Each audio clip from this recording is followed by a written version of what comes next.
Hey guys, it's Eamon. Today I'm going to be taking a look at a crazy attacking game played by Mikhail Tal in his 1960 World Championship match against Mikhail Botvinnik. This is the sixth game of the match, and leading up to this game, Tal had won the first game of the match in a win-a-were French, and then they had four consecutive draws in the next four games. But those games had been pretty good games for Botvinnik. He was on the better side of all four of those draws, and he was grinding Tal down. So in this game, Tal wanted to change the rules of engagement. And so Botvinnik opens with c4, and Tal playing black goes for knight f6. Tal goes for knight f3. And you can see with this move, Tal avoids the lines after d4, such as the Nimzo with e6 or the Benoni with c5. So Botvinnik wanted to avoid those lines, but Tal goes in for another dynamic opening, the King's Indian defense, and this is characterized by Black fianchettoing his bishop early in the game. And the King's Indian is a great defense. I played the King's Indian in most of my games, and it's a really great dynamic opening. So Botvinnik goes for g3, fianchettoing his own bishop. This was the prescribed treatment to deal with the King's Indian at the time. Both players develop the bishops, and then castles, and then Botvinnik goes for d4. So with this move, Botvinnik declares his intentions in the center of the board. He establishes a pawn in the middle. It was still possible to play d3 here and try to keep the position more closed, but Botvinnik takes the central space. So it goes for d6, and this is the classic setup in the King's Indian. This move 5d6 indicates that black is going to cede control of the center. You can see white has a lot more space in the center, but black is going to try to strike back at the central dark squares later in the game, either with the pawn breaks e5, potentially c5, or sometimes he even plays bishop g4 and knight c6 to try to strike at these central dark squares. Botvinnik goes knight c3 and knight bd7. So this is a pretty classic way to play the King's Indian. Sometimes the knight can come out to c6, but in this case, Tal develops his knight to d7, castles, and now e5. So Tal strikes in the center with this e5 move. This is a classic move in the King's Indian. e4, so you can see white has a ton of central space here. All three of these pawns on the fourth rank. And Tal goes c6. Just so this weakens this d6 pawn, but it does help control d5 better. And in order for white to try to get at this d6 pawn, he would probably have to take on e5. But after a recapture, in this position, uh, black is doing pretty well because of his he has this outpost on d4, and you can see this is a important long-term outpost because no pawns can control this square. So this would be a pretty pleasant position for black. So instead of that, Botvinnik goes h3, and the idea of this move is just to prevent the knight from coming to g4. In a previous match against Vasily Smyslov, Botvinnik had tried to prove that this h3 prophylactic move preventing knight g4 was unnecessary. But in one game against Smyslov had the black pieces here. Botvinnik went for bishop e3. But after knight g4, bishop g5, queen comes out to b6, and here after h3, Smyslov went in for these complications after taking on d4. And it looks like black is just going to be losing a piece here because his queen and knight are both attacked.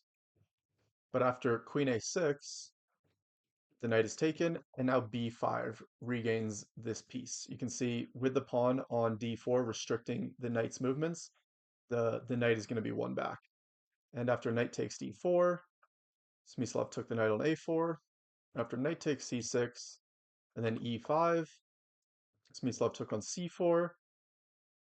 Botvinnik took the rook in the corner, and knight takes e5. And in this position, Smyslov is down the exchange. You can see he's down a rook in the corner for a knight in the middle of the board, but he has pretty good compensation here.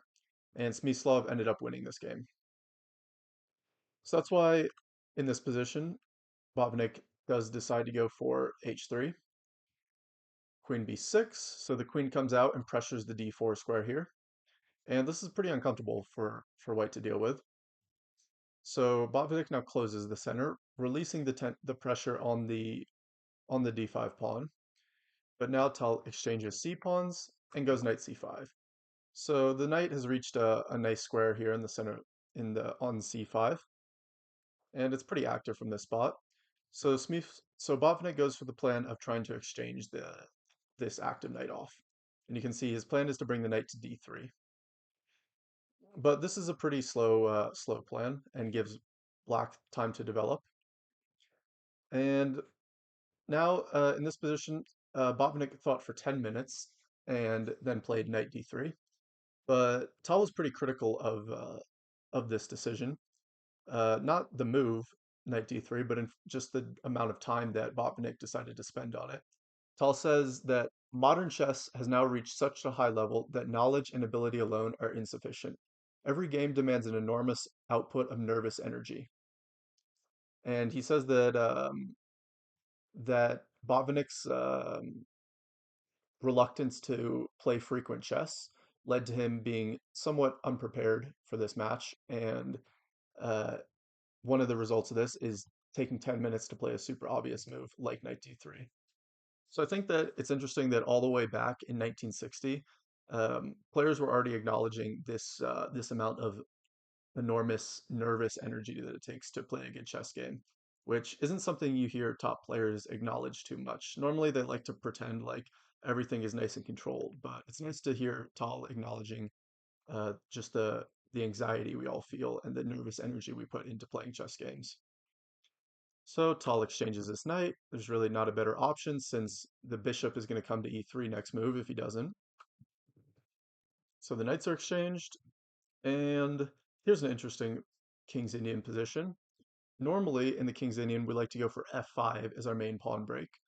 But here it's a bit tough to organize. You can see if if black goes for knight h5, which is normally the way to the square you want to move your knight to in order to push the f pawn. Here, white can continue bishop e3, and after queen d8, white can now go queen e2, putting pressure on this knight. And now you can see if f5. Now this isn't so good because uh, white can play e takes f5, and we can't recapture with the pawn, which we would normally like to do, recapturing towards the center because the knight is hanging on h5. So that's why knight h5 isn't so good in this position. Instead, Tal goes for rook fc8, using this rook on f8, which isn't doing too much, bring it over to the open file, and he leaves this rook on a8 to better protect this a7 pawn.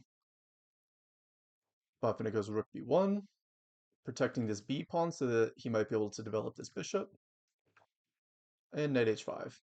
So Tal might be preparing f5 anyways.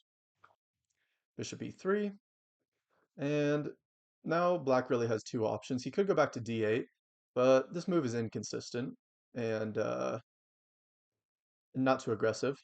Much more aggressive is to put the queen on b4, and the queen looks like it could be potentially in a bit of trouble here, but it is a very active square for the queen.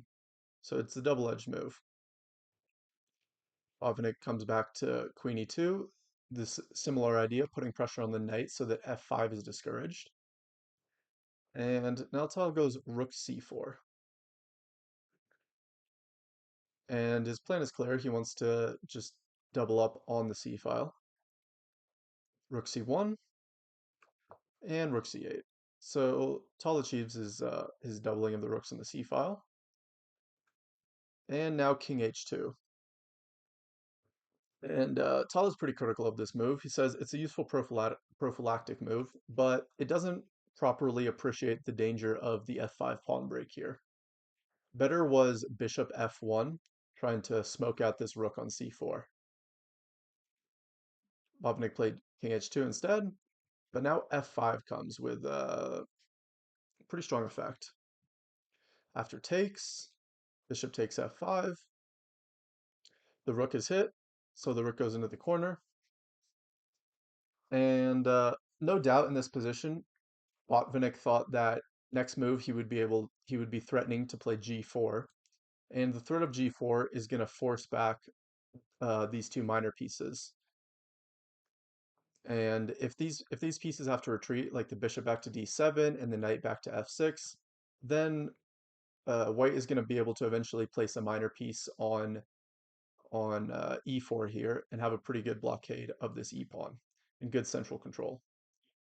But he hadn't anticipated black's next sacrifice, knight f4, double exclam. And Tal says about this move that the controversy provoked by this move was, in my opinion, rather pointless.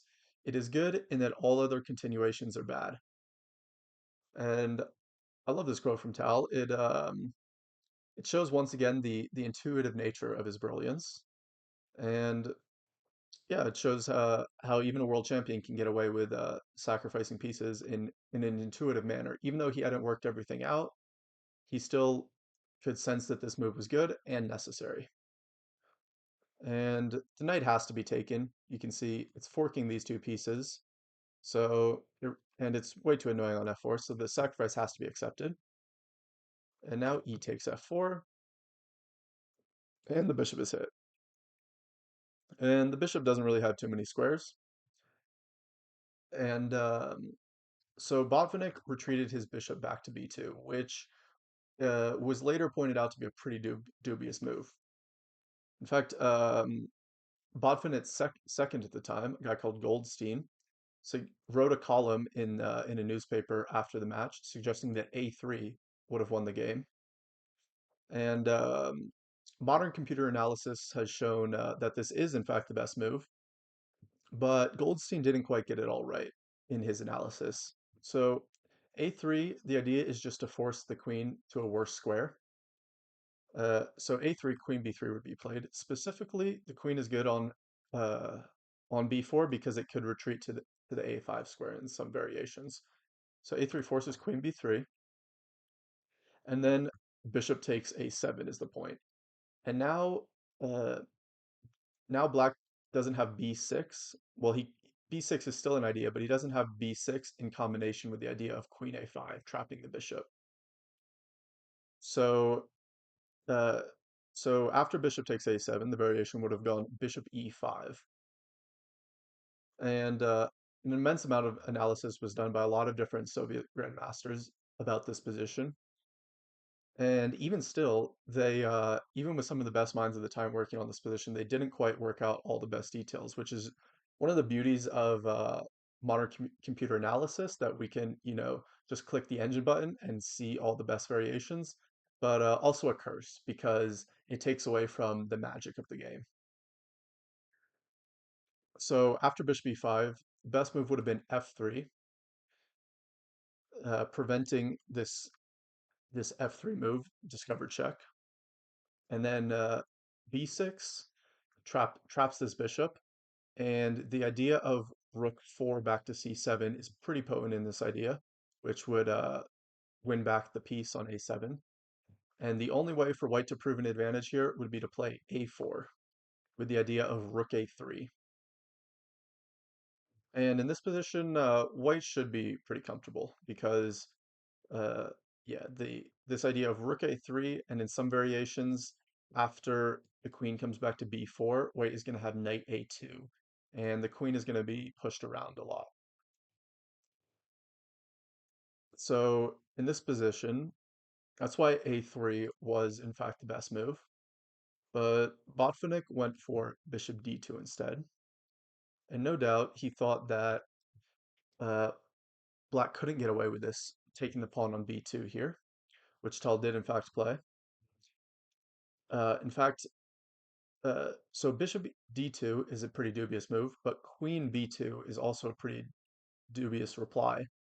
The best move was bishop e5, again threatening this f3 idea.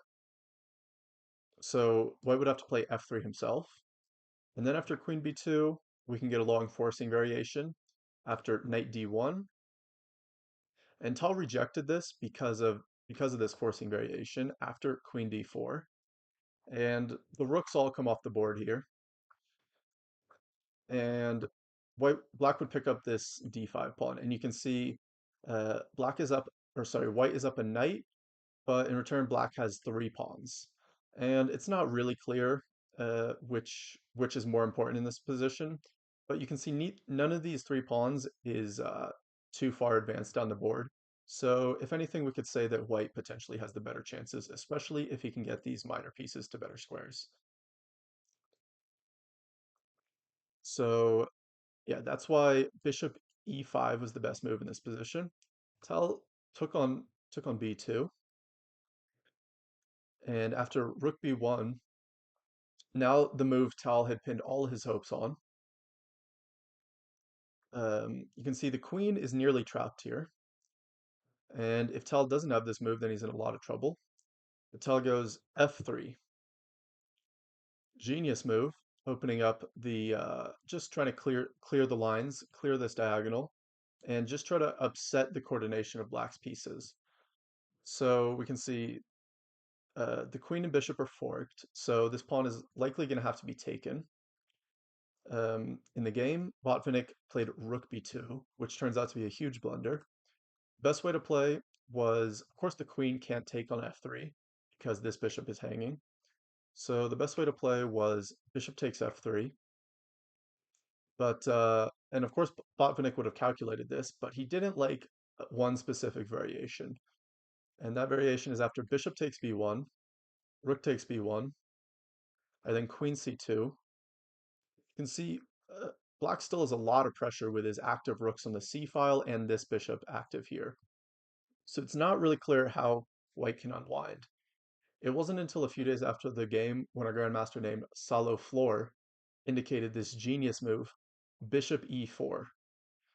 And you can see this move traps the queen, which no doubt both players would have seen this variation, but it looks like this bishop is overloaded because in this position, black can play rook takes e4. And you can see whichever way white recaptures, if he recaptures with the queen, then this bishop falls. Sorry. First, black would play bishop e5 check, preventing queen e6. And then after the king drops back, now he can take here, and there's no queen e6. So both players saw this variation and assumed that's why bishop e4 wasn't good. But in fact, white can play knight takes e4, exclamation point. And this is a genius move because it looks like it just drops the rook in the corner. But after queen takes d1, white can go knight takes d6, hitting the rook, and with the idea of queen e6 and potential mating threats here. So uh, black would have to play rook f8 in this position. If you play something like rook d8, then white would have this familiar smother mate pattern, which I'm sure we've all seen a million times before. But I'll play it out anyways, just because it's so beautiful. So in order to avoid this smothered mate variation, black would have had to go on rook f8, but now queen e6 anyways, king f8, knight f7, and in this variation with white's king is safe enough, and this pass d pawn is really strong and is going to decide the game. And this is a winning endgame for white. So that's why in this position, Botvinnik saw most of that variation, but he missed the critical move. After these exchanges in queen c2, he missed this critical move, bishop e4, and the idea of sacrificing this rook on b1. So that's why Botvinnik uh, didn't think he could take this pawn, and he instead took on b2. But this is actually a huge error because now black takes the white queen, and you can see white is still up a knight here, but the combination of these really active rooks and really active bishops, specifically this dark square bishop, putting tons of pressure on this knight, uh, in combination with this far advanced e-pawn, is decisive, and black is actually winning in this position. This knight can't move at all. It's pinned two ways, first to the rook, and also to the rook on c1. So Botvinnik tries to defend this knight, but now after rook d4, This rook that was somewhat awkward on c4 finds a brilliant centralization. It comes to d4, and here with the idea of rook d1 and getting a new queen, black is totally winning. You can see, for example, bishop e3 doesn't help at all because of rook takes c3. And now if rook takes rook d1, white is up a rook in this position, but there's no way to stop the advance of this e-pawn, and black is winning. So because that, Botvinnik drops back to e1, and after bishop e5 check, king g1. In this position, Tal played bishop f4. He missed an even cleaner win after rook takes c3 with a similar idea of bringing the rook to the back rank. And this would have won instantly because you can see these rooks are unwieldy. And for example, after rook c4, bishop b2 would hit this rook. The rook is in a really awkward spot here. It's actually trapped. You can see these two bishops completely dominate the rooks, and the rook has no squares to go to. White is just going to take this rook and then take the bishop and then queen the pawn. But and Tal did in fact see this position, but he says that he missed the crucial line here because there was so much noise in the auditorium that the arbiter was forced to carry out the threat of moving the game to a private room. And Tal says that he wasn't too accustomed to these nomadic conditions, and therefore he was a bit rattled and didn't want to uh, have to calculate variations where he could mess something up. So instead he goes bishop f4. Fortunately, this is also winning, just not quite as cleanly, because now white can win this pawn on e2.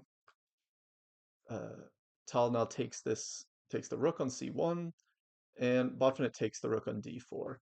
Taking the rook on c1 doesn't help at all because of rook b1, and uh, black is going to regain the piece. So Botvinnik took the rook on d4, rook takes e1, bishop f1, bishop e4, knight e2, the bishop drops back, f4, the bishop drops back to f6, rook b7, and rook and bishop takes on d5. Now we're just getting some simplifications, but you can see uh, black is up a pawn, and the black is up a pawn and with the bishop pair and has a completely winning position. Incidentally, in this position, rook takes a7 is not possible because rook takes e7 intermediate move is winning, picking up the rook on a7. So that's why Botvinnik has to go rook c7. Now bishop takes a2 and rook takes a7. Now this move is possible because rook takes e2 is not an intermediate move because black would have rook a8 check, and the bishop on d5 doesn't control this square.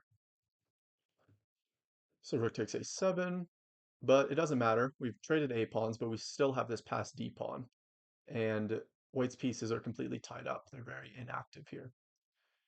So check, check. The king is forced up the board, and rook a3. So white is putting up a good fight. He's managed to trade off some pawns, but this d pawn is just too strong and is gonna decide the game. So d5, king f2,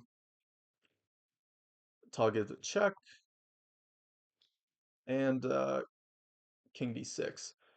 He only had to avoid this tactic. If he takes on e2, then rook e3 is possible, and black would actually have, or white would actually have pretty good drawing chances in this position.